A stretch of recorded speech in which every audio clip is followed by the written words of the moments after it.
বলছি এই উল্টো ডাঙার নামটা এমন উল্টো পাল্টা কেন জানেন কি? আসলে নামটা উল্টো ডাঙা নয়, উল্টো ডিঙি। ইংরেজরা আসার ঢের আগে সেখানে একটি নৌকো খাড়ির জলে উল্টে গিয়ে সে কি তুলকালাম কাণ্ড ঘটেছিল, আর সেই থেকেই সেই জায়গার নাম হয়ে যায় উল্টো ডিঙি। পরবর্তীকালে 1717 মুঘল সম্রাট ফারুক শিয়ারের ফরমান অনুসারে ব্রিটিশরা 38টি গ্রামের শর্ত কিনে নেয়, আর সেই গ্রামগুলোর মধ্যে একটি ছিল উল্টো ডিঙি। কালক্রমে সেই জায়গার নাম হয়ে যায় উল্টো ডাঙা। আবার অনেকে বলে ব্রিটিশরা নাকি মারাঠা মিচের উল্টো পারে ছিল বলে এমন নাম, তবে সেটা সম্ভবত সঠিক নয়।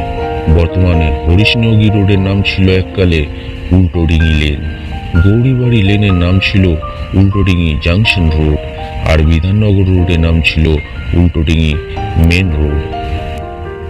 পুরনো কলকাতার এমন সব অজানা গল্প জানতে সঙ্গে থাকুন বঙ্গ কলকাতার সাথে।